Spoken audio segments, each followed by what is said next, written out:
राधे राधे, हरे कृष्णा। मेरा नाम है निखिल और आज आप लोगों के निमसेट के रिगार्डिंग बहुत सारे डाउट्स आ रहे थे, तो आज उन सभी डाउट्स को क्लियर करने के लिए मैंने अपने सारे फ्रेंड्स को बुला लिया है। ये सभी AIR अंडर 100 के बच्चे हैं और इन सबसे इनका प्रिपरेशन स्ट्रेटेजी, रिसोर्सेज क्या फॉलो किए, कैसे पढ़ा, ऑनलाइन ऑफलाइन, जो भी आपकी जितने भी डाउट्स हैं सारे डाउट्स आपको क्लियर करेंगे। और ये हमारे NIT त्रिची की सबसे जो बेस्ट प्लेस है। उसके बाद अभी हम लोग आपको सबसे एक एक करके इंट्रो करवाएंगे। ये लोग अपना नाम और रैंक बताएंगे। मेरा नाम निशंक जैन, मेरी ऑल इंडिया रैंक 50 है। मेरा नाम रूपक गुप्ता, मेरी AIR रैंक 62 है। मैं अस्मित अवस्थी हूँ और मेरी रैंक 83 है। जैसा कि आप सभी लोग मेरे को तो जानते होंगे, मेरा नाम निखिल है और मेरी ऑल इंडिया रैंक 6 आई। आप लोगों ने मेरी पिछली वाली वीडियो देखी होगी, उसमें मैंने अपनी जर्नी के बारे में बताया। Hello everyone, myself Bipul Pandey. I have secured All India rank 31 in NIMSET 2026. मेरा नाम जितू सिंह राजपूत है और मेरी रैंक 51 है। Hello everyone, I am Hitesh Sharma. I got All India rank 34. तो जैसा कि आप सभी लोग देख पा रहे हैं, अभी हम सभी लोग एक साथ बैठ गए हैं और आपके सारे डाउट्स क्लियर करेंगे। तो सबसे पहला आप जो आपका डाउट आता है, वो डाउट आता है कि हम लोगों की निमसेट की प्रिपरेशन जर्नी। तो मैं सबसे एक एक करके उनकी प्रिपरेशन जर्नी पूछूंगा, वो हम लोगों को बताएंगे कि उन्होंने क्या क्या किया, क्या क्या नहीं किया। तो BC एंड हुआ, उसके बाद जॉब और प्लेसमेंट के लिए ढूंढने लगे। तो हमें पता चला कि प्राइवेट कॉलेज के बाद तो उतना अच्छा मिल नहीं रहा है। तो फिर हमने क्या किया कि हमने सोचा कि अब क्या करें। तो लोगों से पता चला कि निमसेट वगैरह कर सकते हैं, जिससे अच्छी NIT में जा सकते हैं, जो BTech के थ्रू हम नहीं जा पाए। तो हमने क्या किया, फिर शुरुआत की निमसेट की। स्टार्टिंग में 2-3 महीने बहुत दिक्कतें वगैरह हुई, क्योंकि हम बायो बैकग्राउंड से थे। हमें बहुत लोगों ने कहा कि नहीं होगा, ये करना पड़ेगा, तुम बायो से हो, यहाँ जाओ। पर नहीं, हमने मेहनत की स्टार्टिंग के 3-4 महीने, फिर धीरे धीरे करते करते आज हम कृषि में बैठे हैं। ठीक है। तो जैसा कि आप सभी लोगों का एक सवाल आता है कि जैसे कि आप लोगों ने मैथ नहीं पढ़ी है, या फिर मैथ में आपको डाउट आते हैं, या फिर आप बोलते हैं कि मैं कॉमर्स से हूँ, आर्ट्स से हूँ, बस आपको निमसेट के लिए एलिजिबल हैं। तो आप जीतू जी, आप ये बताएं कि आप मतलब बायो बैकग्राउंड से थे, तो आपने ये क्यों सोचा कि मतलब मैं मैथ कर लूंगा। बच्चे तो बहुत डरते हैं कि मैथ मतलब हुआ मान लेते हैं, तो आप उसको बताएं कि मैथ को आपने कैसे टैकल किया। देखो, जैसे कि मैंने कहा कि शुरुआत में तो बहुत दिक्कत आई। जैसे कि हम डरते ही थे पहले से साइन थीटा, कॉस थीटा, ये सब वगैरह से। धीरे धीरे प्रैक्टिस की, ये किया। पहले तो बहुत ऐसे लगता था कि नहीं हो पाएगा, गलत जगह आ गए हैं, क्योंकि सुनने मिलता है तो फिर डर भी लगता है कि नहीं, लोग तो एकदम से ऐसे कर ले रहे हैं।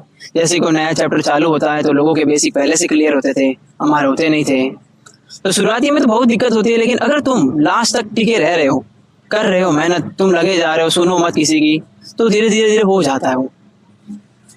तो चलिए अभी हम लोग रूपक जी से पूछते हैं कि उनकी प्रिपरेशन जर्नी कैसी रही। मैं रूपक, जैसा कि जानते हो कि NIT त्रिची मिल चुकी है, अब AIR 62 रैंक थी मेरी। तो मैंने 1 साल पूरी प्रिपरेशन की है। तो मेरे साथ क्या हुआ था कि मेरा 3rd ईयर जब चल रहा था कॉलेज का BCA में, तब ज़्यादा इतना आइडिया नहीं था। मतलब लास्ट के 2 महीने पहले पता चला था कि हाँ निमसेट जैसा कोई एग्जाम होता है, वो भी MCA के लिए। तो 1-2 लोगों ने बताया, तो फिर मैंने सर्च करना स्टार्ट किया कि यार कैसे क्या करना है ये वो। तो एग्जाम तो पास में था, पर लेकिन फिर मैंने सोचा कि अब 2 महीने तैयारी करके क्या ही कर लेंगे। तो ड्रॉप लेने का सीधा डिसाइड कर लिया कि अब ड्रॉप ले ही लेते हैं और एक अच्छी रैंक के साथ टॉप NIT में एंटर करते हैं। तो बस फिर ऐसी सर्च करते करते कोचिंग्स वगैरह ज्वाइन की कोई, तो फिर ऑफलाइन वगैरह भी ज्वाइन किया है कोचिंग्स में। तो रूपक जी, जैसा आपसे एक सवाल है कि आपने मतलब ड्रॉप लेने का सोचा, तो आपके पास ओवर थिंकिंग के जैसे सवाल आते होंगे कि मतलब अगर इस साल नहीं हुआ मेरा तो क्या होगा। तो इन चीजों को आपने मतलब किस तरीके से टैकल किया, किस तरीके से हैंडल किया। देखो, ये चीज तो सबके साथ ही होती है कि लगता है कि नहीं होगा यार, इतना ज्यादा कंपटीशन है ये वो, पर लेकिन जब मेहनत करोगे तो सब कुछ हो जाता है। मतलब स्टार्टिंग में लगता है कि यार पता नहीं होगा, नहीं होगा ये वो। कई लोगों से भी मिलोगे तो वो भी सीधा यही बोलेंगे कि यार पता नहीं किस फील्ड में जा रहे हो तुम, कहाँ ऐसे लगे पड़े हो। पर लेकिन शेड्यूल अगर तुम फिक्स कर लेते हो कि नहीं मुझे इस टाइम से इस टाइम तक पढ़ना है, तो एक अच्छी तरीके से पढ़ाई कर सकते हो। मेरा नाम हितेश शर्मा है, मेरी ऑल इंडिया रैंक 34 आई है, जैसे कि आपको पता है। तो मेरी प्रिपरेशन जर्नी ऐसी थी कुछ, मैं नोएडा से आता हूँ, वहाँ पे निमसेट के बारे में कोई भी जानता नहीं है इतना। क्योंकि वहीं पे जेई नीट का ही कल्चर है। तो मैं ऐसे रैंडमली स्क्रॉल कर रहा था तो मेरे को निमसेट के बारे में पता चला कि ऐसा भी कोई एग्ज़ाम होता है। मेरे को ये नहीं पता था एमसीए एनआईटी भी कराती है। तो ये ऐसे मेरे को पता चला कि निमसेट एक एग्ज़ाम है जो एनआईटी कराता है, जिससे कि एनआईटी में आपको एडमिशन मिलता है। फिर मैंने सर्च करा कोचिंग कौन कौन सी अवेलेबल है यहाँ पे, तो मैंने कोचिंग में जाके ऑफलाइन एडमिशन लिया। थ्रू आउट द ईयर मैंने पढ़ाई करी, उसके बाद आज मैं यहाँ पे हूँ। बहुत सारे प्रॉब्लम्स भी आए बीच में, ऐसा नहीं है कि बिल्कुल ही ऐसे ही हो गया स्मूथली। डर लगता था लोगों को देख के। पहले जब मैं क्लास में गया तो मैं फर्स्ट क्लास के बाद लोग जेईई मेंस के क्वेश्चन लगाने लग जाते थे और मेरे को तो बेसिक्स ही क्लियर ही नहीं थे। तो फिर धीरे धीरे सबने बोला कि धीरे धीरे सब कुछ हो जाएगा, और ऐसे ही आज मैं यहाँ पे हूँ आपके सामने एनआईटी त्रिची में। तो जैसा कि हितेश जी, मैं आपसे एक सवाल पूछना चाहूंगा कि आपको जैसे लगता था कि आप यहाँ पर आए हैं, आप रैंडमली स्क्रॉल करके, तो आपने मतलब जब उसका सिलेबस देखा होगा तो आपको ये डाउट आता होगा कि हम लोग ऑनलाइन भी कर सकते हैं, क्यों ऑफलाइन जाएं, क्यों वहां पे रहें जाके, अपना मतलब कंफर्ट जोन छोड़ना आपने क्यों प्रेफर किया रेदर देन कि आप घर से ऑनलाइन कर सकते थे? वो मैं बताता हूँ। मैंने पहले एक ऑनलाइन कोर्स लिया था अराउंड जनवरी फरवरी में। मैं 2-3 महीने ऑनलाइन कोर्स से पढ़ा, तो मेरी लास्ट ईयर रैंक आई थी 1100 के अराउंड। उसके बाद मेरे को ऑनलाइन और ऑफलाइन में एक डिफरेंस पता चला। ऑनलाइन में मेरे को ये बहुत दिक्कत आती थी डाउट की। जैसे कोई भी पर्टिकुलर क्वेश्चन को अगर तुम गूगल पे ढूंढोगे तो वो एकदम लेंथी उसका सॉल्यूशन देगा, लेकिन निमसेट में आपकी अप्रोच ऐसी होनी चाहिए कि आपको कुछ क्वेश्चन ऐसे होते हैं जहाँ पे एक ट्रिक लग जाती है, या फिर ट्रिक के बेस पे तुम्हें पता लग जाता है इसका आंसर जल्दी आ रहा है, ऑप्शन एलिमिनेशन में काम आता है। तो वो वहाँ पे मैं लैग कर रहा था। और ऑनलाइन और ऑफलाइन में एक बहुत मेजर डिफरेंस ये भी है, ऑनलाइन में लोग बहुत सारे ये गलती करते हैं कि वो वीडियोज ही देखते रहते हैं बस पूरे टाइम, जो मैं भी गलती करी थी। मैंने ऑनलाइन में जितने भी मैं 2-3 महीने पढ़ा, मैंने सिर्फ वीडियो सारी कंप्लीट करी, एक भी मैंने डीपीपी नहीं लगाई, ना ही सिर्फ मैंने 3-4 महीने में ओनली 3 से 4 टेस्ट दिए थे, मॉक टेस्ट खाली। मॉक टेस्ट मेरे साथ एक ये भी हुआ था 2025 में, मैं सीयूटी के एग्जाम दे के आया, मैंने 52 क्वेश्चंस करके आया था मैं, और मैंने ये बोल दिया सबसे मेरा सिलेक्शन हो गया, क्योंकि मेरे को यही नहीं लगता था कि क्वेश्चन गलत भी होते हैं, क्योंकि मैंने मॉक दिया ही नहीं एक भी। तो ये सारी प्रॉब्लम्स आपके साथ तब आएंगी जब आप मॉक दोगे, उससे बहुत ज़्यादा आपको कॉन्फिडेंस बिल्ड होगा, आपको पता लगेगा आप कहाँ पे गलती कर रहे हो, वो आप सुधारोगे, ऐसे आप धीरे धीरे बेटर करते जाओगे day by day. Hello everyone, मेरा नाम विपुल पांडे है। मैंने निमसेट 2026 में ऑल इंडिया रैंक 31 और सीयूईटी में approx all India rank 11 achieve किया। और मैंने निमसेट की प्रिपरेशन सबसे पहले ये निमसेट के बारे में मुझे मालूम पड़ा था अपने सेकेंड ईयर में, और थर्ड ईयर में मैंने प्रिपरेशन स्टार्ट की थी। थर्ड ईयर में मैंने एक ऑनलाइन कोर्स लिया था एक कोचिंग का, जिसमें मैंने कि जैसा मेरे दोस्त हितेश ने बताया ठीक वही चीज़ें मैंने भी फेस की थी, जहाँ पे कि हम वीडियो देखने पे ज़्यादा फोकस करते हैं। टेस्ट मैंने भी बहुत कम दिए थे, और पढ़ता तो मैं जैसे कि लाइब्रेरी में था, और उसमें होता ये है कि मेरे अंदर ये था कि कहीं ना कहीं ये फील होता है कि हम पढ़ तो रहे हैं और जितना हम पढ़ रहे हैं उतना ही सफिशिएंट है, जबकि ये सोचना बिल्कुल गलत होता है। और फिर मैंने अपने इसी तरह प्रिपरेशन करके लास्ट ईयर मैंने निमसेट का एग्ज़ाम दिया था। उसमें मेरा नहीं हो पाया था, क्योंकि एक तो कॉलेज अटेंडेंस और एकेडमिक प्रेशर की वजह से, और साथ में मैंने निमसेट पे ज़्यादा फोकस भी नहीं कर पाया था। तो फिर मैं ऑफलाइन कोचिंग एक मैंने ज्वाइन किया। ऑफलाइन कोचिंग का फ़ायदा बहुत ज़्यादा होता है, क्योंकि वहाँ पे सबसे पहले तो आपको एक कम्पिटिटिव माहौल मिलेगा, वहाँ पे आपके डाउट सॉल्विंग हो जाएंगे। और ऐसा होता है हर कोचिंग में होगा, क्योंकि जहाँ भी आप ज्वाइन करें वहाँ पे केवल आप ही एक अच्छे स्टूडेंट नहीं होंगे, बहुत सारे अच्छे स्टूडेंट होते हैं। हर स्टूडेंट आपकी अलग अलग पर्सपेक्टिव से हेल्प कर सकता है। एक बात और मैं लास्ट में कंक्लूड करूँगा कि देखिए, पढ़ते सभी हैं, 1 साल नहीं 2 साल में सिलेबस कोई भी कंप्लीट कर लेता है, लेकिन सिलेक्शन नहीं होता है, जो कि मैंने अपने थर्ड ईयर बीसीए में जब मैं प्रिपरेशन कर रहा था तो मैंने गलती की थी। अब मैंने नेक्स्ट ईयर सुधारा कैसे कि पढ़ते सभी हैं लेकिन रिवीजन और प्रैक्टिस कोई नहीं करता। आपको रिवीजन और प्रैक्टिस पे बहुत ज़्यादा फोकस करना है, क्योंकि जितना एफर्ट आपने किसी चैप्टर को पढ़ने में लगाया है उतना ही आपको रिवीजन करना चाहिए, क्योंकि आप रिवीजन नहीं करते हैं, केवल आगे बढ़ते रहते हैं, तो ऐसे में आप काफ़ी चीज़ें आपके कोई भी चैप्टर वीक हो सकता है। इसलिए रिवीजन पे ज़्यादा फोकस करें। तो अभी आपने विपुल जी के बारे में सुना, अब हम आपको मिलाने जा रहे हैं निशांक जी से। तो निशांक जी अपनी जर्नी बताएंगे कि उन्होंने कैसे क्या किया, वो अपना पूरा बताएंगे। ये हमारे एक ऑनलाइन के स्टूडेंट रहे हैं, तो इन्हें ऑनलाइन के बारे में सारी जानकारी पता कि किस तरीके से वो चीजें मैनेज की जाती हैं। तो हम लोग उनसे भी जानेंगे कि उनका क्या एक्सपीरियंस रहा ऑनलाइन में, वो कैसे क्या करते थे। निशांक जी ओवर टू यू। मेरा नाम निशंक जैन है, मेरी ऑल इंडिया रैंक 50 थी। मेरी जर्नी है वो स्टार्ट हुई थी 11th क्लास में। मेरा स्टार्टिंग से ही रहा था कि मैं जेई में जाऊं, तो जेई के लिए मैंने एग्ज़ाम भी प्रिपरेशन चल रही थी, बट सेम फाइनेंशियल कंडीशन बहुत लोग की आपकी होगी, सोचते होगे कि फाइनेंशियल कंडीशन ख़राब है, क्या कर सकते हैं, जो वो अपनी जो कोचिंग्स हैं काफ़ी महंगी हैं, समझ नहीं आता कैसे करें। तो फाइनेंशियल कंडीशन अगर आपकी ख़राब है तो सबसे बेस्ट ऑप्शन होता है ऑनलाइन, क्योंकि आप ऑफलाइन जाएंगे काफ़ी महंगा पड़ेगा। तो जेई के टाइम पे तो मेरी इतनी ज़्यादा ख़राब थी कि मेरे को जेई छोड़ना पड़ गया था। उसके बाद मैंने BCA कॉलेज लिया इंदौर में, वहाँ पढ़ाई करी। उस समय का मार्केट ऐसा था कि BCA से चीज़ें अच्छी हो रही थी, बट धीमे धीमे यही ग्रो करा, चीज़ें ख़राब हुई, BCA से इतनी अच्छी जॉब नहीं मिल रही थी। कॉलेज भी इतना अच्छा नहीं था, अपने MP के लेवल का अच्छा था, बट इतना अच्छा नहीं था। उसके बाद एक सीनियर से मेरी बात हुई, उन्होंने बताया ऐसे निमसेट एग्ज़ाम होती है, आप उसको पढ़ाई करो, उसके बारे में मालूम करो। तो फिर मैंने निमसेट का मालूम करा। फिर वही सेम कंडीशन, पैसे की दिक्कत, कोचिंग में जाओ तो बहुत महंगा, समझ नहीं पड़ रहा था क्या करें। तो आखिरी में ऑनलाइन सबसे बेस्ट ऑप्शन है। मैंने स्टार्टिंग से 11th 12th सब मैंने ऑनलाइन ही करा था, और अभी भी निमसेट की पूरी तैयारी भी ऑनलाइन ही करी थी। ऑनलाइन सुनना लगता है कि घर बैठे हैं और कहीं जाना नहीं है, पूरा टाइम है, आराम से पढ़ सकते हैं। सुनने में इजी लग रहा है, बट इजी होता नहीं है। डिस्ट्रैक्शन बहुत ज़्यादा, जितना बाहर नहीं होता। आप कोचिंग जाते हो, आपके ऊपर सर का प्रेशर रहता है कि सर आपको देख रहे हैं, बट ऑनलाइन नहीं है। आप ऑनलाइन फ्री है, पेरेंट्स को भी लगता है आप रूम में बंद हैं, आप पढ़ाई कर रहे होंगे, वो आपको पता है कि आप पढ़ाई कर रहे हैं कि नहीं कर रहे हैं। ऑनलाइन काफ़ी दिक्कत आती है, इंस्टाग्राम बार बार अपन चेक करते हैं, मोबाइल उठा लेते हैं, तो वो आपको बहुत कंट्रोल करना पड़ेगा। डेली आपको मॉक टेस्ट देनी पड़ेगी, और आप कभी स्किप नहीं कर सकते। आपकी तबीयत ख़राब है, हाँ थोड़ा टाइम चलता है। हाँ, काफ़ी लोग का ऐसा रहता है कि जैसे तबीयत ख़राब हो गई है, बहुत लंबे टाइम तक गैप आ गया है, तो लगता है कि मेरा बैकलॉग हो गया, अब मेरे से नहीं होगा।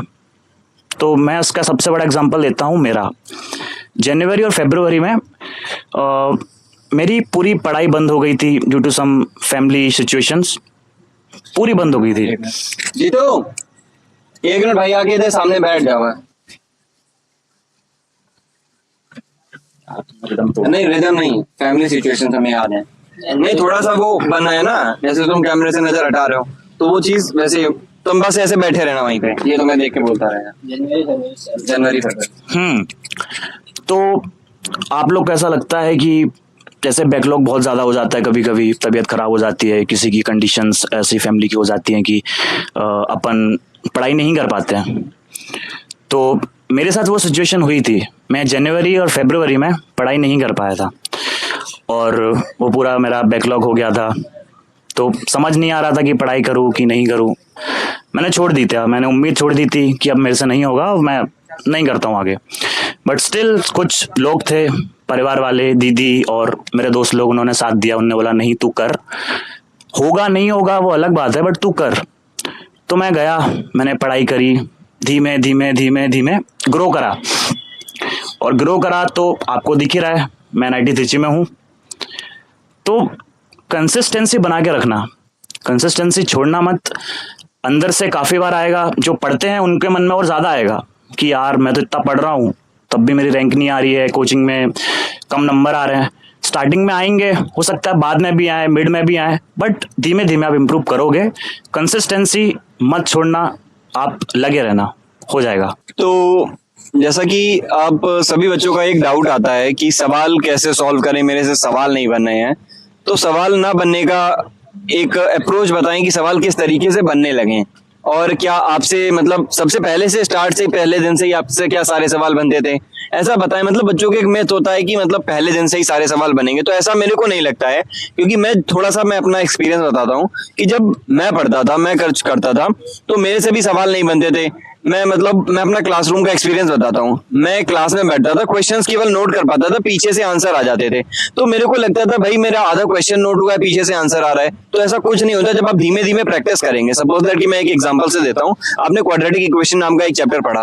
अब क्वाड्रेटिक इक्वेशन के जब आप क्वेश्चंस को सॉल्व करेंगे तो आप पहला क्वेश्चन लगाएंगे, दूसरा क्वेश्चन लगाएंगे। दूसरे क्वेश्चन में अगर ट्रिग्नोमेट्री का पार्ट आ जाएगा तो आप उसको नहीं कर सकते क्योंकि आपने उस समय ट्रिग्नोमेट्री नहीं पढ़ी है। तो इन चीजों पर आप फोकस करें कि पहले तो फर्स्ट राउंड में वो क्वेश्चंस लगाएं जो आपने जो टॉपिक्स पढ़ के रखे हैं। इसके बाद आप वो वाले क्वेश्चंस लगाएंगे। वो अपने आप क्वेश्चंस ऐसे बनेंगे कि जब आप सेकंड चैप्टर सपोज ट्रिग्नोमेट्री पढ़ लिया तो अब कोई भी कॉम्बिनेशन से आएगा तो वो क्वेश्चन आप लगा सकते हैं। तो क्वेश्चन लगाने का मेरा अप्रोच तो ये रहता था कि फर्स्ट राउंड में 30% क्वेश्चन लग जाते थे।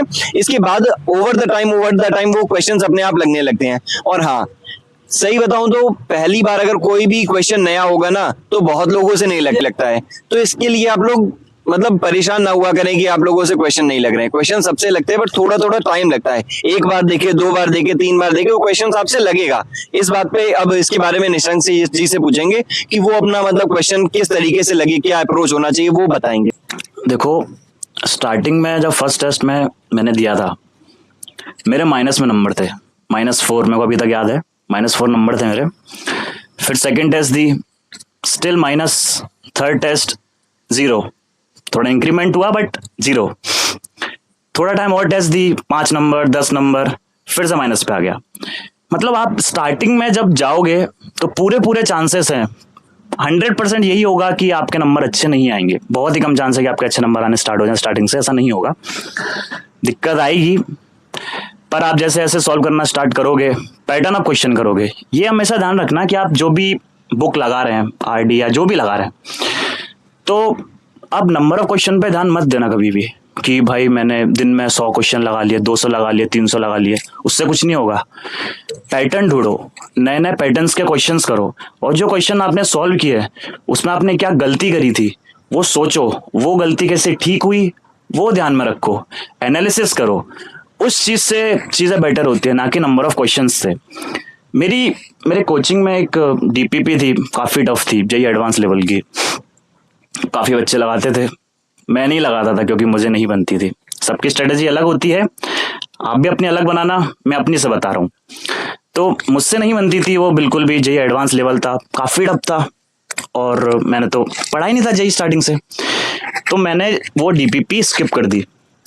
कई दोस्त मेरे को बोलते थे कि तू ऐसे स्किप कर रहा है, क्या होगा, नहीं पढ़ पाएगा तू आगे। पर आपसे जितना बन रहा है ना, आप वो करो। आप कुछ ऐसे बहुत टफ चीजों के चक्कर में ऐसे सिंपल चीजें मत छोड़ देना कि आप पेपर में जाके जो इजी क्वेश्चंस आए आपसे वो भी ना बने। तो वो चीज पे ध्यान दो। सबसे जो बेसिक चीजें हैं वो तो आप पक्की एकदम इतनी कर लो कि उसके क्वेश्चंस ना छूटे, क्योंकि पेपर में टफ क्वेश्चंस तो ऐसे होते हैं कि जो किसी से नहीं बन रहे। आपसे बन गए, वेल एंड गुड, पर जो इजी होते हैं वो सबसे बन रहे हैं। पर अगर आपसे नहीं बने तो आपकी लग गई। तो बस वही तो क्वेश्चंस लगाना। रीजनिंग में ये ध्यान देना, मैं रीजनिंग का बताऊंगा कि ऐसा देखा गया है काफी टाइम से कि क्वांटा और रीजनिंग में, रीजनिंग के क्वेश्चन ज्यादा आते हैं, क्वांटा के थोड़े कम आते हैं। बट ऐसा जरूरी नहीं है, बढ़ भी सकते हैं, कम भी हो सकते हैं। रीजनिंग थोड़ी इजी होती है। रीजनिंग के क्वेश्चन सबसे पहले लगाना, पजल मत लगाना, रीजनिंग के सबसे पहले लगाना। फिर ऐसे क्वेश्चन जो आपसे बन जाए, आपको एकदम फुल कॉन्फिडेंस हो, वो स्पीड में लगाते जाना, क्योंकि टाइम लिमिट बहुत कम है उसके अंदर। तो बस प्रैक्टिस करोगे सब हो जाता है। मॉक टेस्ट दो। तो चलिए आपको मिलाते हैं अस्मित जी से। इनका ऑल इंडिया रैंक 83 आया था निमसेट 2026 में। तो अब इनसे पूछेंगे कि ये किस तरीके से क्वेश्चन प्रैक्टिस करते थे, इनका क्या एक्सपीरियंस है, वो अब ये अस्मित जी बताएंगे।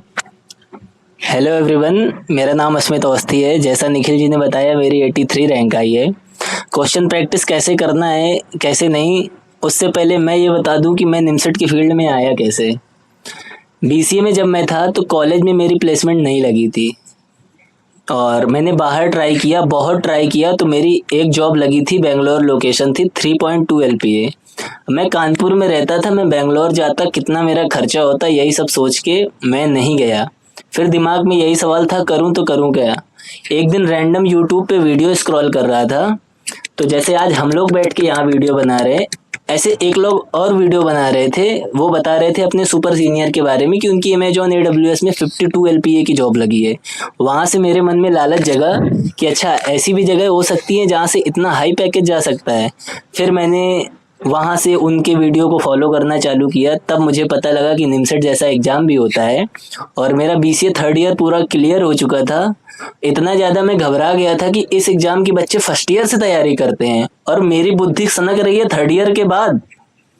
तो फिर मैंने कोचिंग देखना चालू किया, तो मुझे मेरे ही शहर में कोचिंग दिख गई।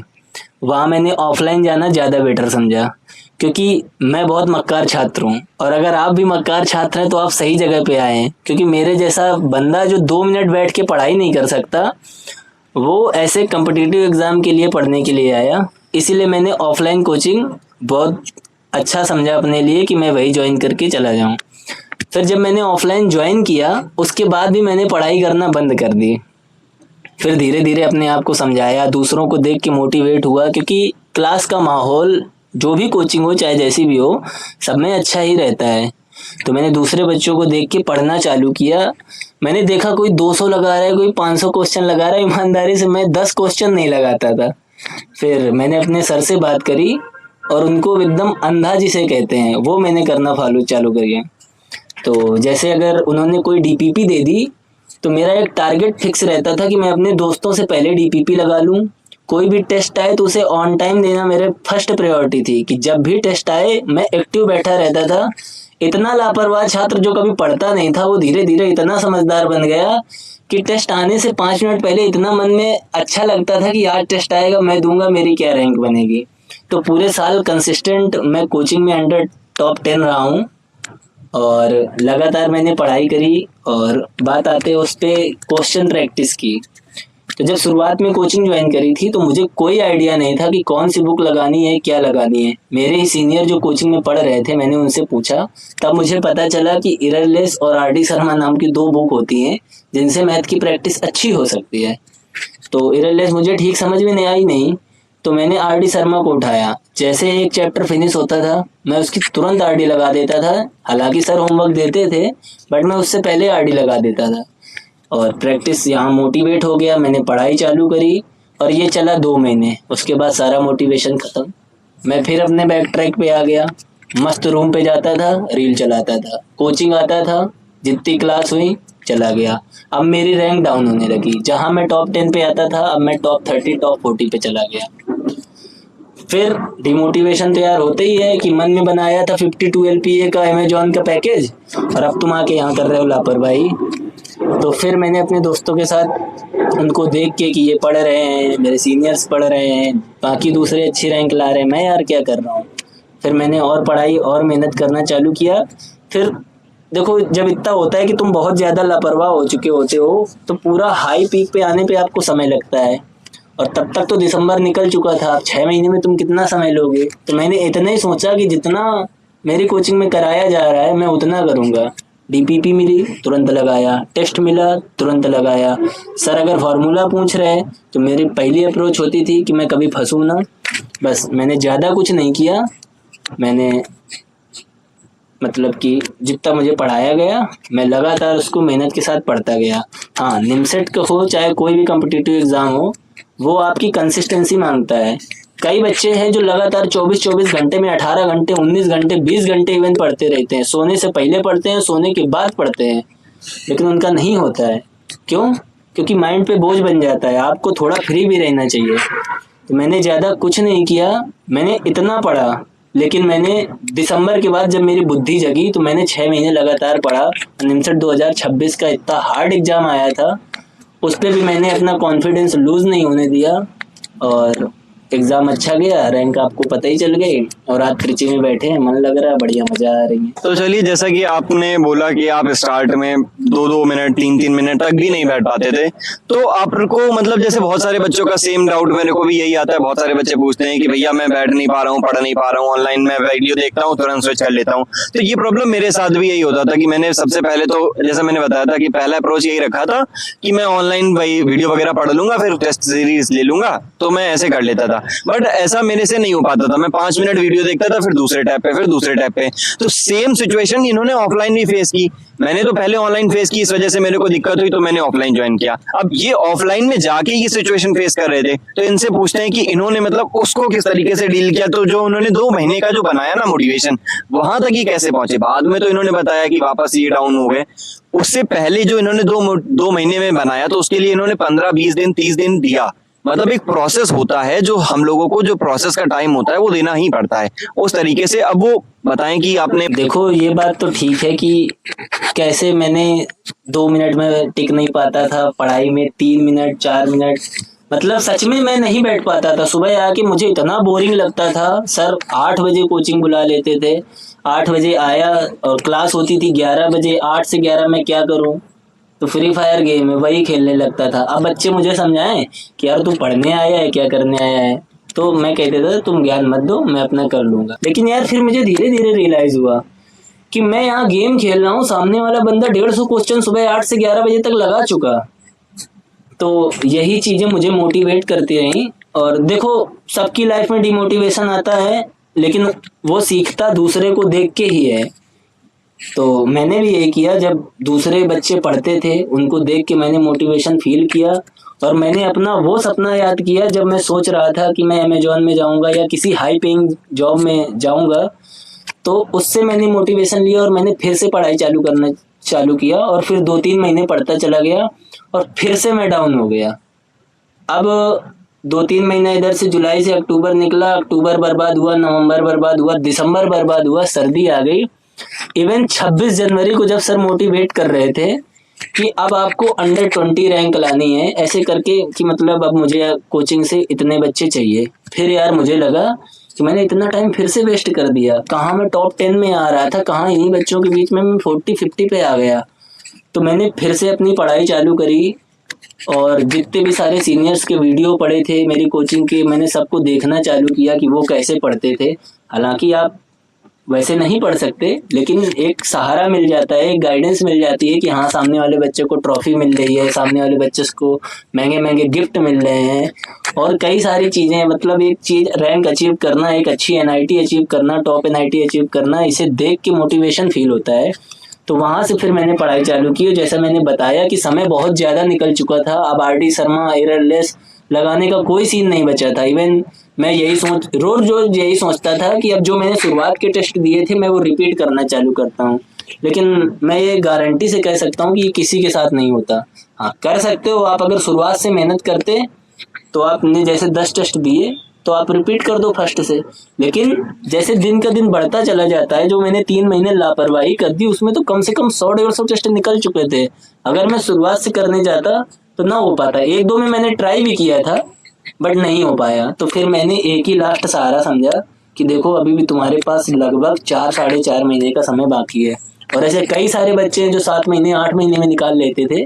तो मुझको लगा हाँ मैं पढ़ तो सकता हूँ। सबसे पहले अपनी स्ट्रेंथ पहचानो कि तुम कर सकते हो कि नहीं। मैंने याद किया अपना वो फेज जो मैं अगस्त में सितंबर में था कि जब मैं टॉप 10 आ रहा था, तो अब क्यों नहीं आ सकता हूँ। तो फिर मैंने वहाँ से अच्छे से पढ़ाई करना चालू किया। पूरा सिलेबस जो सर करा रहे थे वो तो पढ़ ही रहा था, फिर मैंने रूम पे जाके पढ़ाई चालू कर दी और शुरुआत से पूरा सिलेबस, फार्मूले एक एक अच्छे तरीके से पढ़ना चालू किया। अब बस मेरा एक ही सहारा बचा था, टेस्ट। ये सारी चीज़ें प्रैक्टिस में आ जाती हैं। तो मैंने बस यही सोचा कि टेस्ट का सिंगल क्वेश्चन मुझसे प्रैक्टिस में मिस ना हो। भले मैं 50 में 20 कर पाऊँ, लेकिन मेरा टारगेट था कि आज रात में सोऊंगा तभी जब वो सारे के सारे 50 क्वेश्चन एनालिसिस हो जाएंगे।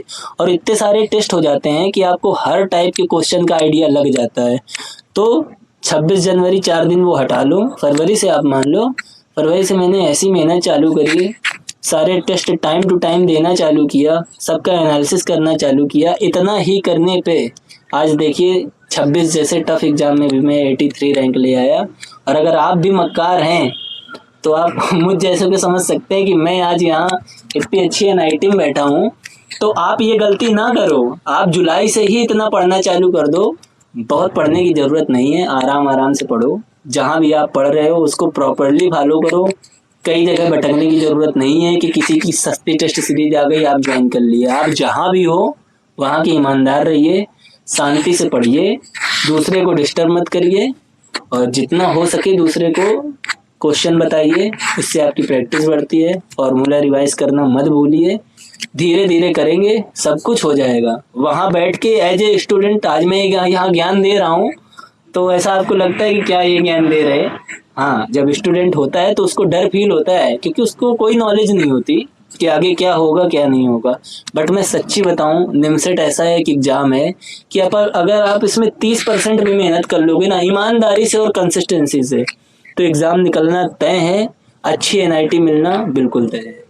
तो आप सभी लोगों का, बहुत लोगों का ये डाउट आता है कि रिसोर्सेस क्या क्या है, मतलब क्या बुक प्रैक्टिस करें, कैसे करें। तो आज आपके इन सभी डाउट्स का ये दोनों लोग मिलके, हम तीनों लोग मिलके इसका आंसर देंगे कि कैसे कैसे क्या क्या करना चाहिए, हम लोगों ने क्या किया। बहुत लोग आते हैं कि बुक प्रैक्टिस कितना होता है कितना नहीं होता, उन चीजों पर भी हम सभी लोग बात करेंगे। तो सबसे पहले मैं जीतू जी से पूछना चाहूंगा कि इन्होंने मैथ के लिए क्या क्या चीजें फॉलो की और क्या सच में ऐसा होता है कि ये पूरी बुक लगा पाते हैं। जैसे मैंने भी सुना है कि आरडी, एररलेस, ये सारे लगा लो, क्या ये सारी चीजें पूरी पूरी लगा पाई जाती हैं या फिर नहीं लगाई जाती हैं? उन सभी बारे में दोनों लोग मिलके बताएंगे। ठीक है, तो जैसा कि मैंने आपको बताया था कि मैं बायो बैकग्राउंड से हूँ, तो लास्ट मैथ मैंने 10th में पढ़ी थी, वो जैसे तैसे वो पढ़ के मैंने पास कर ली थी। उसके बाद मैंने ना ही कभी कहीं ज़रूरत पड़ी ही नहीं, बायो बैकग्राउंड से था। तो शुरुआत में मुझे पता नहीं था कि मैं कहाँ से पढूँ, क्या पढूँ, कैसे करूँ। तो वही इंस्टीट्यूट वगैरह से, सर वगैरह से हमने पूछा, तो हमें बताया गया कि लोग जैसे लड़के वगैरह लगाते थे पहले, आरडी, एररलेस वगैरह सब लगाते थे, तो हमारा बेसिक क्लियर नहीं था। तभी हमने भी जाके मार्केट वगैरह से खरीद ला के घर पे लाई। तो उसके बाद जैसे जैसे सर ने पढ़ाया, चैप्टर वगैरह ख़त्म हुए, तो स्टार्टिंग में हम ट्राई करते तो हमसे क्वेश्चन लगते नहीं थे। बहुत दिक्कतें आती थी कि यार सब आरडी ख़त्म कर रहे हैं, जो चैप्टर नहीं चालू हुए वो भी लगा रहे हैं, या फिर जो हो चुके हैं वो बहुत तरीके से उन्होंने सारी एक्सरसाइज लगा चुके हैं एग्जाम्पल के साथ, और हमसे एग्जाम्पल भी नहीं लग रहे हैं, और अब एक्सरसाइज तो छोड़ ही दो फिर। तो शुरुआत में हमने बुक्स को थोड़ा हाथ नहीं लगाया, तो हम जो क्लास वगैरह में जो क्वेश्चंस कराते थे उसको वापस ट्राई मारते थे, उसको करते थे। लेकिन स्टार्टिंग के 2-3 महीने फिर ऐसे ही चला। फिर हमने सोचा कि अब थोड़ा बेस बन चुका है, तो अब हम चालू करते हैं आरडी लगाना। तो स्टार्टिंग के फिर कुछ चैप्टर्स थे, जैसे कि 4-5 चैप्टर थे, तो उनमें हमने आरडी लगाई। पूरी तो नहीं, लेकिन जो क्वेश्चन लगते थे वैसे वैसे हम लगाते गए। थोड़ी बहुत हमने एररलेस भी लगाई थी, फिर एररलेस को बंद कर दिया था, हमने सिर्फ आरडी पे रखा कि एक ही बुक को पूरी फॉलो करेंगे। लेकिन जैसा कि फिर 4-5 चैप्टर गए, उसके बाद थोड़ा ऐसे लोड बढ़ता गया, तो उसके बाद हमने आरडी को भी बंद कर दिया। हम फिर पूरा फोकस हो गया कि वो जो बुक है, जो पढ़ा रहे हैं, उसी पे ही उस भरोसा रखे। तो वही नोटबुक में जो क्वेश्चंस कराए उसको वापस रिपीट मारते थे, फॉर्मूले करते थे। इसी से हमारा बेस स्ट्रांग होता गया, क्योंकि हमारा बेस इतना स्ट्रांग था नहीं कि हम एकदम से बुक पकड़े और लगाना चालू कर दे। हमें फॉर्मूले भी देखने थे, हमें चीज़ें भी देखनी पड़ती थी कि ये बेसिक शुरू कहाँ से हो रहा है, ये चैप्टर कैसे होता है, क्या होता है वगैरह सब लगाते थे। स्टार्टिंग में मतलब 3-4 चैप्टर आरडी लगाए, उसके बाद हम नहीं लगा पाए, क्योंकि ज़्यादा चैप्टर्स बढ़ जाते हैं तो हम आरडी वारडी लगाने करने का उसमें टाइम इतना मिलता नहीं है। उसके बाद बुक्स वगैरह लगाई, और थोड़ा एंड में आते आते हमने जेई के कुछ पीवाईक्यू वगैरह लगा दिए थे, और निमसेट के भी लगा दिए थे। सारे चैप्टर्स के तो नहीं लगा पाए, लेकिन जो हमारे थोड़े वीक थे या थोड़े ऐसे थे कि हमें लगा, मुझे डाउट लग रहा है कि ये मैं नहीं कर पाऊंगा, तो उनके थोड़े पीवाईक्यू देखे, जिससे हमें ऐसा लगे कि हाँ नहीं, इतने हार्ड क्वेश्चंस भी नहीं आते हैं, या क्वेश्चंस वैसे ही आते हैं जैसे हमें बताए गए, या हमने जो पढ़ा है उसी फॉर्मूले वगैरह से वो सॉल्व होते हैं। तो इसीलिए हमने थोड़ी निमसेट के क्वेश्चंस लगाए, उसके बाद एंड में थोड़े जेई के पीवाईक्यू लगाए, ज़्यादा चैप्टर्स के नहीं, जो वीक थे उनके लगा दिए, और ऐसे ही बस उसके बाद हमने पेपर दिया और आज यहाँ है। तो चलिए, जीतू जी ने अपना एक्सपीरियंस बताया कि इन्होंने क्या क्या बुक्स वगैरह लगाई। अब हम लोग पूछेंगे रूपक जी से, तो उनका क्या एक्सपीरियंस रहा, किस तरीके से उन्होंने क्या क्या बुक्स फॉलो की, क्या क्या वो पूरी लगा पाए, क्या क्या नहीं लगा पाए, क्या क्या उनके साथ दिक्कतें ऐसी हुई। देखो, मैं भी ऐसा ही था, ज़्यादा मैथ स्ट्रॉन्ग नहीं है, मतलब एवरेज है। तो मैं भी जैसे कोचिंग्स वगैरह ज्वाइन करते हैं कोई बच्चे, तो कोचिंग जाते ही स्टार्टिंग में लगता है कि नहीं यार बच्चे बहुत ज़्यादा पढ़ाई कर रहे हैं, ऐसा वैसा। तो बुक्स वगैरह में मैंने तो आरडी शर्मा ली थी, और उसकी एररलेस भी ले ली थी, पर लेकिन एररलेस को ज़्यादा लगाया करा नहीं, क्योंकि उसमें नॉर्मली मतलब इजी क्वेश्चंस भी होते हैं, और बोल सकते हैं कि लाइन से क्वेश्चंस होते हैं टॉपिक वाइज। पर लेकिन अब टॉपिक वाइज लगाने का मेरा मोटिव नहीं था, क्योंकि टॉपिक वाइज लगाने से माइंड डिस्टर्ब टाइप का होता है कि एक ही जैसे क्वेश्चंस लगाए जा रहे हैं। पर लेकिन मैंने फिर चूज किया आईडी शर्मा को मेनली। तो आईडी शर्मा में क्या होता है कि हर टाइप के क्वेश्चंस होते हैं। जैसे एक्सरसाइज तुम लगा रहे हो तो पहला क्वेश्चन किसी चीज का आ गया तो दूसरा क्वेश्चन अन्य मतलब कोई अदर उसका आ जाता। तो शर्मा भी लगाते हैं बच्चे और ये भी, और तुम्हें डीपीपी वगैरह भी मिलती है कोचिंग्स में, और तुम्हें ये ऑनलाइन वैसे भी मिल जाएंगे नंबर ऑफ क्वेश्चंस। तो कंसिस्टेंसी के साथ बस क्वेश्चंस लगाते रहो और कोई भी क्लासेस मिस मत करना अगर कोई कोचिंग ज्वाइन कर रहे हो तो। और दो स्टार्टिंग में होता है कि तुम्हें बुक्स लगाने का बहुत ज़्यादा चुल्ल टाइप की होती है कि नहीं यार मैं ये वाली बुक ये इतनी बार ख़त्म कर दूंगा, 2 बार ख़त्म कर दूंगा, पर लेकिन रियलिटी में ऐसा होता नहीं है। क्योंकि स्टार्टिंग में तुम्हें लगता है कि नहीं यार अब तो सब कुछ लगा दूंगा, एक चैप्टर सर का ख़त्म हुआ है उससे पहले एक और निपटा दूंगा मैं आईडी शर्मा का, पर ऐसा रियलिटी में होता नहीं है। तो जैसा कि मैं आपसे पूछ रहा था, आपने पूरी आरडी शर्मा या कोई भी स्पेसिफिक मैथ की बुक लगा पाए थे पूरी या फिर नहीं लगा पाए थे? नहीं, देखो स्टार्टिंग में मैंने 1-2 चैप्टर के लगाए, 2-3 कह सकते हो, पर लेकिन फिर धीरे धीरे होता गया कि स्टार्टिंग में तो मतलब मैंने पूरे क्वेश्चंस लगाए थे, पर लेकिन बीच बीच में फिर ऐसा होता गया कि 2-3 क्वेश्चन ही लगा पा रहा हूँ, 4-5 क्वेश्चन लगा पा रहा हूँ। और ऐसा भी नहीं है कि सारे क्वेश्चन लगाना जरूरी है, ऐसा कभी नहीं होता है कि सारे के सारे क्वेश्चन लगाना जरूरी होता है, क्योंकि अगर सारे क्वेश्चन लग जाएंगे तो मैथ में तुम बहुत कुछ कर सकते हो फिर ऐसा। तो जैसा कि आप ऑफलाइन में थे तो ऑफलाइन में आपको डीपीपी भी मिलती होंगी, तो आपने डीपीपी को किस तरीके से देखा? क्या आपसे सारी डीपीपी पूरी बन नहीं थी? पहली बार में क्या डीपीपी पूरी बन भी जाती थी या फिर नहीं बनती थी? उसके बारे में भी आप थोड़ा सा अपना एक्सपीरियंस बताएं। देखो स्टार्टिंग में डीपीपी मिलती हैं, पर लेकिन वो सारे के सारे क्वेश्चन उसमें नहीं लगते हैं, कुछ छूट जाते हैं, 4-5 क्वेश्चन छूट जाते हैं। जैसे अगर 25-30 क्वेश्चन मिल रहे हैं तो 4-5 क्वेश्चन आसानी से छूट जाते हैं। पर लेकिन धीरे धीरे जैसे मेरा जनवरी स्टार्ट हुआ था तब सारे क्वेश्चंस लगवा स्टार्ट हो गए थे कि हाँ सारे क्वेश्चन लगना स्टार्ट कर सकते हैं। तो जैसा कि एक सवाल जीतू जी से भी है कि क्या डीपीपी और जो बुक्स हैं उनमें से कोई एक चीज लगा लें तो क्या वो सफिशिएंट है? जैसे कि बुक तो जैसे दोनों लोगों ने बताया कि पूरी कोई नहीं लगा पाया, तो क्या केवल डीपीपी लगाने से ही सारे काम हो जाते हैं? क्या आप बताएंगे इसके बारे में कुछ? सारे काम तो नहीं हो पाते, ऐसे हो भी जाते हैं, वो डीपीपी पे डिपेंड करता है कि उसमें कितने वैरायटी के क्वेश्चंस हैं। अगर जैसे आपको डीपीपी मिल गई जिसमें एक ही जैसे सिंपल क्वेश्चंस हैं तो आपसे नहीं हो पाएगा।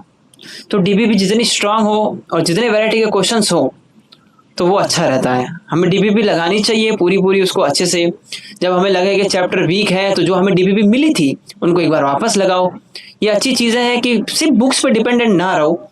डीपीपी वगैरह चीज़ें थोड़ी उसमें इंपॉर्टेंट क्वेश्चंस हमें डायरेक्टली सर के थ्रू वगैरह जिसके भी थ्रू हमको डायरेक्टली मिल जाते हैं, और वो ऐसे सिलेक्ट किए हुए क्वेश्चंस होते हैं जो इंपॉर्टेंट होते हैं।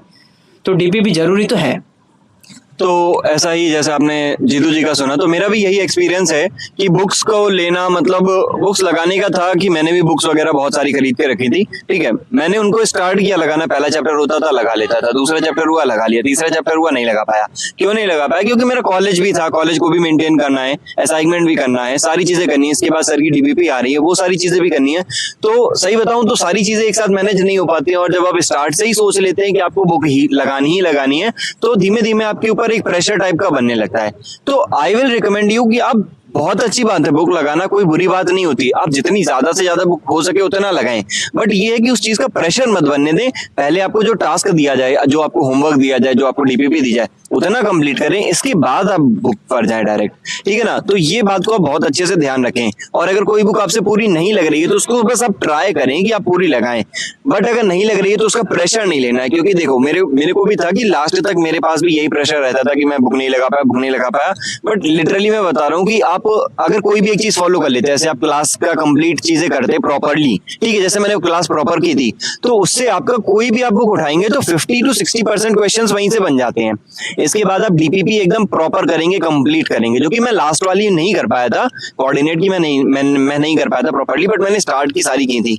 तो उसमें भी यही था कि आप प्रॉपरली मैंने डीपीपी करी, तो वहां से भी मेरे ऑलमोस्ट 70 to 80% क्वेश्चंस अगर मैं आरडी भी उठाता था वहां से भी बन जाते थे, सेम एररलेस भी उठाता तो वहां से बन जाते थे। बस ये क्या था कि डीपीपी प्रॉपर लगानी है। इसके बाद रही बची बात टेस्ट की, अगर आप टेस्ट में सारे क्वेश्चन लगाएंगे ना, सारे टेस्ट का प्रॉपर एनालिसिस जैसे ही आप करेंगे, आपका हर एक क्वेश्चन बनने लगेगा धीमे धीमे। हर एक क्वेश्चन का मतलब होता है कि 80 to 90% जितना आपको स्कोर करना होता है मैथमेटिक्स में। ठीक है, अब हम लोग पूछेंगे कि रीजनिंग के लिए मतलब कैसे क्या एक्सपीरियंस रहा इन दोनों लोगों का।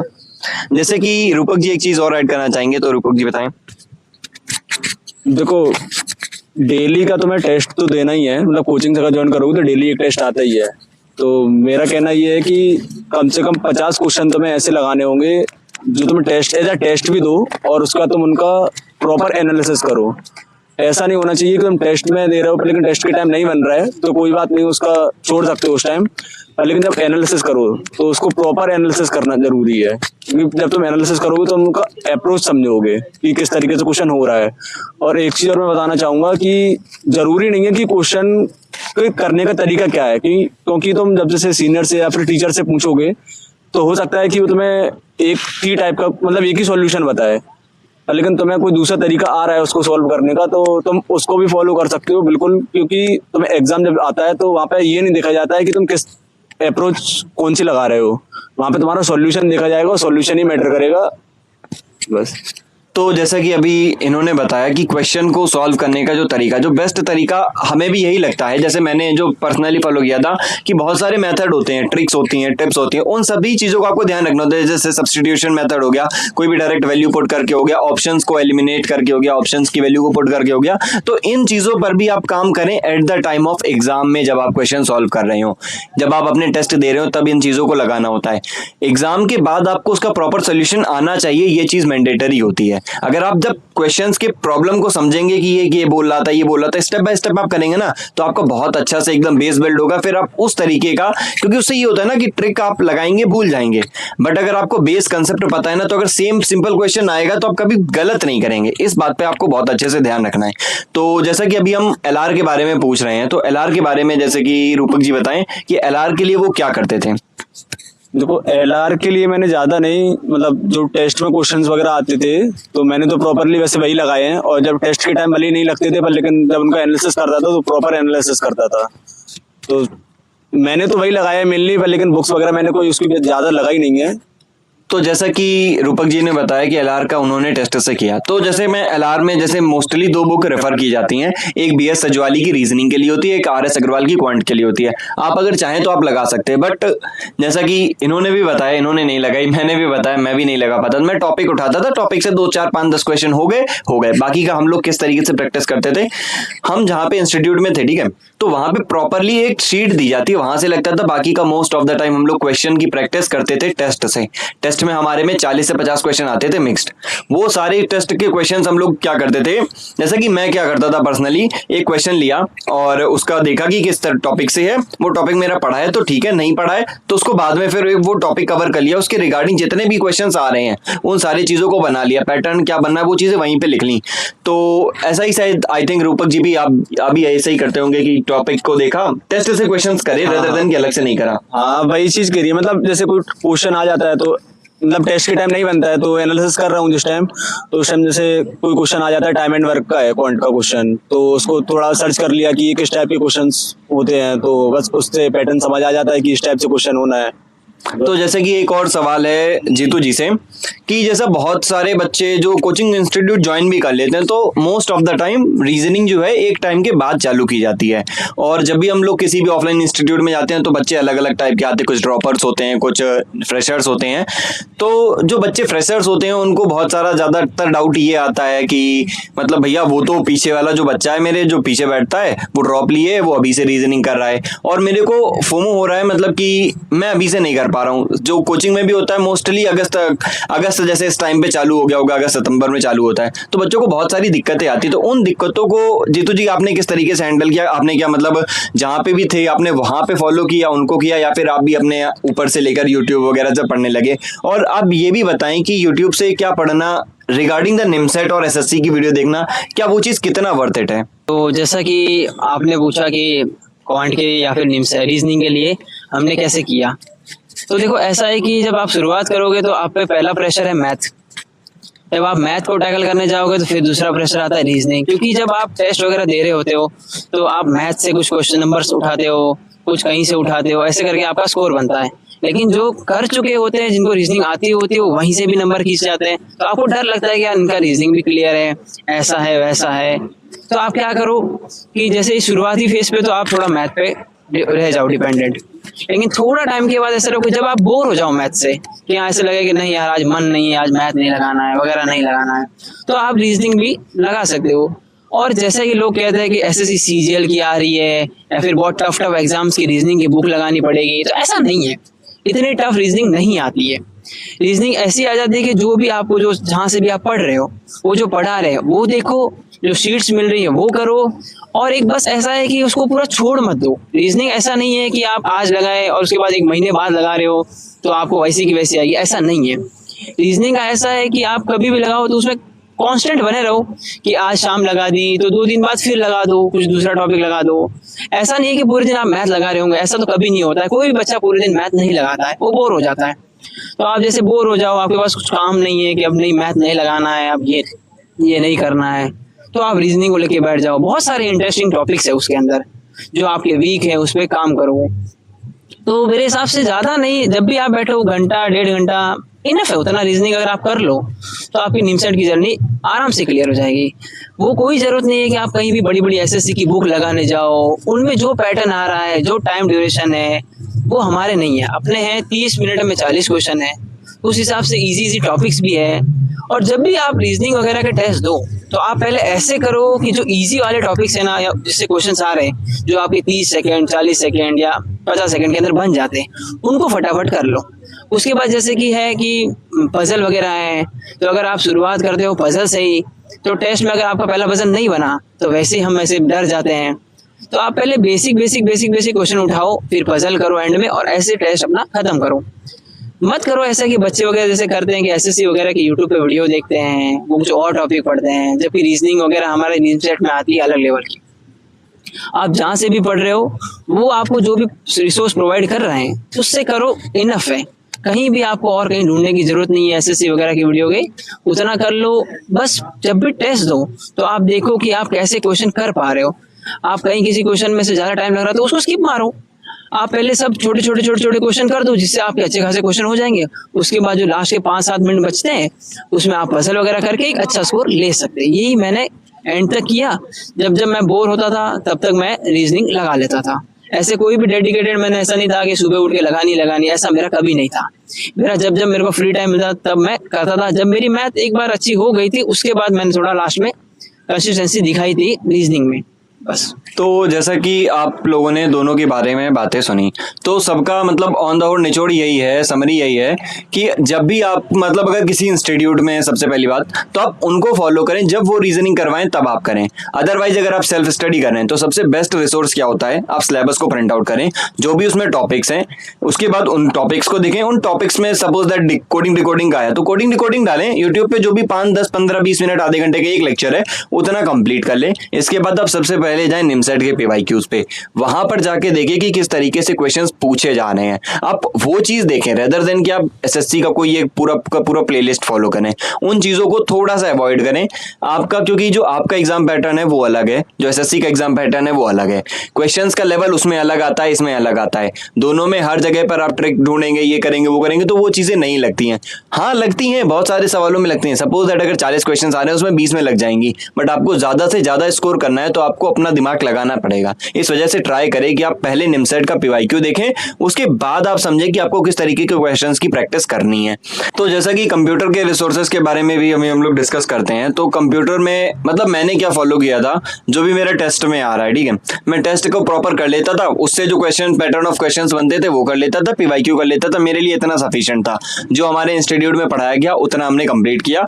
वही मोस्टली होता है कि उतना ही आता है, आपको कभी भी मतलब अलग से कोई किताब पढ़ने की कोई खासा जरूरत नहीं होगी। इस बार का जो सिलेबस था थोड़ा सा चेंज भी हुआ था, उसमें नेटवर्किंग आ गया था, इंटरनेट वगैरह भी आया था। तो उन सब के लिए क्या होता है कि आप लोग जाएं, जो भी आपका सबसे पहली बार सिलेबस देखें, जैसे उसमें टॉपिक लिखा है कि www क्या होता है, तो वो चीज देखें, आर्टिकल एक पढ़ लें, यूट्यूब पे जाके, गूगल पे जाके GFG वगैरह क्या होता है वहां पे जाके पढ़ सकते हैं। सबसे बढ़िया रिसोर्स है चैट जीपीटी पे जाओ, उसको टॉपिक डालो, वो अच्छे से आपको समझा देगा। आपको हिंदी में समझना है, इंग्लिश में समझना है, जिस तरीके से समझना है उस तरीके से समझ सकते हो। तो मैंने कंप्यूटर पर्सनली कंप्लीटली इसी तरीके से ही किया था। कोई हार्डकोर कोई बुक नहीं लिया था, कोई कुछ नहीं लिया था। जो सर ने कराया उतना कर दिया, जो मैंने खुद से करा, जो टॉपिक्स हैं रिसोर्स पढ़ा, देखा, हो गया।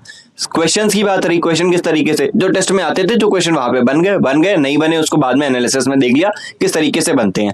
अब सेम क्वेश्चन मैं जीतू जी से भी पूछूंगा, शॉर्ट में बताएंगे जीतू जी कि किस तरीके से उन्होंने कंप्यूटर फॉलो किया। जैसे कि कुछ बच्चे होते हैं जो BCA बैकग्राउंड से आते हैं, कुछ BSc से आते हैं, तो जो बीसीए वाले होते हैं उनका तो कंप्यूटर क्लियर होता है, थोड़ा बहुत नहीं तो अच्छा खासा क्लियर हो ही जाता है, तो उनको इतना डर नहीं होता है। लेकिन बात करें बीएससी वालों की तो उनके दिक्कत होती है। तो देखो मैंने क्या किया था, मैंने ज्यादा कुछ नहीं किया था, हमारा थोड़ा टाइम तो मैथ चला था, उसके बाद रीजनिंग चल गया, फिर एंड में हमारा कुछ 3-4 महीने पहले कंप्यूटर चालू हुआ था इंस्टीट्यूट में।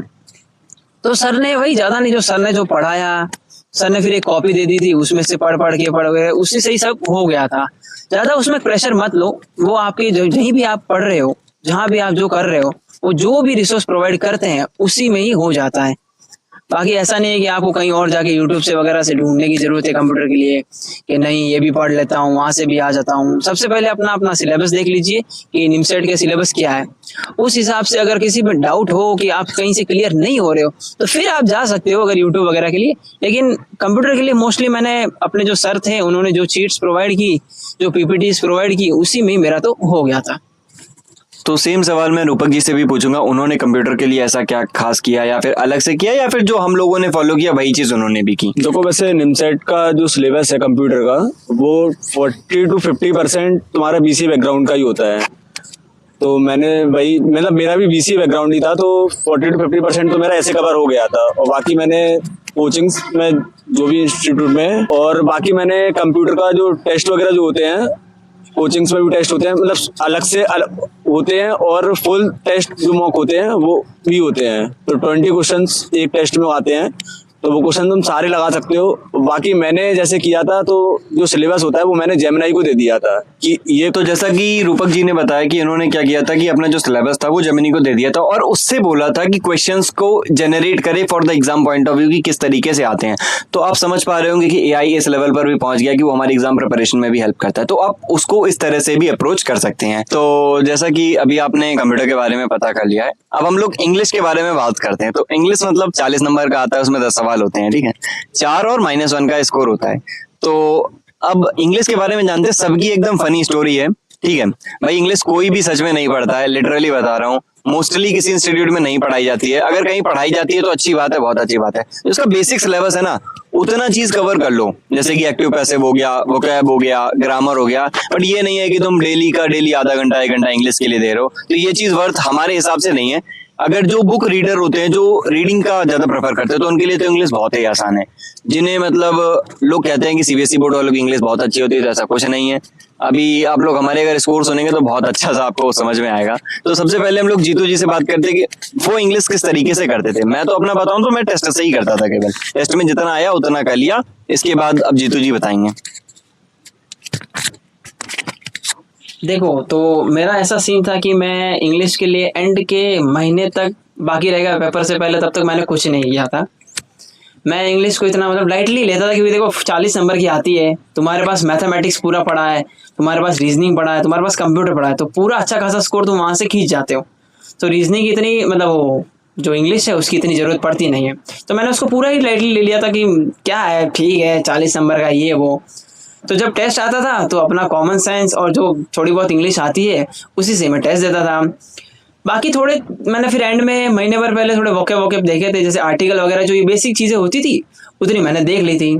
और बात करें जैसे निखिल जी ने पूछा कि हमारा स्कोर क्या है, तो मेरा स्कोर तो 0 आया था मेरा इंग्लिश में 2026 के निमसेट में। तो जैसा कि आप देख पा रहे हैं कि स्कोर इंग्लिश में 0 था, तभी एनआईटी त्रिची में बैठे हैं। मैं अपना, मेरे तो पता ही होगा, लिंक्डइन पे देखे होगा, मेरा 5 नंबर आया था केवल इंग्लिश में, ठीक है। मैंने 5 क्वेश्चन अटेम्प्ट किए थे, उसमें से केवल 2 सही थे, 3 गलत थे, ठीक है। तो वो भी मतलब क्या ही बताएंगे, अब वो भी एक अलग ही स्टोरी है, वो कभी और बताएंगे। सेम रूपक जी जरा अपना स्कोर बताएं केवल कितना था। बहुत आप सुनकर हंसी आई आपको। इंग्लिश में मेरा स्कोर माइनस में था, -2 नंबर थे। पर लेकिन ऐसा नहीं है कि माइनस में आने से स्कोर ज्यादा वैसा वो हो जाता है। अगर तुम मैथ में, रीजनिंग में और कंप्यूटर में अगर अच्छा स्कोर कर लेते हो तो इंग्लिश इतना ज्यादा मैटर नहीं करता है। तो आप लोगों ने मतलब देखा कि एक का 0 है, एक का 5 है, एक का -2 है, तो इससे आपको बिल्कुल भी फर्क नहीं पड़ता है कि आपका कितना स्कोर आ रहा है इंग्लिश में। आपका ये फर्क पड़ता है कि आप कितना उसमें प्रैक्टिस कर पाए। अगर आप अच्छा प्रैक्टिस करेंगे, अच्छा स्कोर आएगा। एक बच्चा है जिसके स्कोर 40 में 40 भी आया है, ठीक है। तो आप ऐसा बिल्कुल ही मत समझे कि इंग्लिश बिल्कुल ही हल्के में ले लें, बट हाँ आप अपना एफर्ट दें। हम लोग थोड़ा कम दिए, हम लोगों ने ज्यादा लाइटली ले लिया, तो उसके हिसाब से हम लोगों के स्कोर थे। तो चलिए फिर इस वीडियो को इतना ही रखते हैं।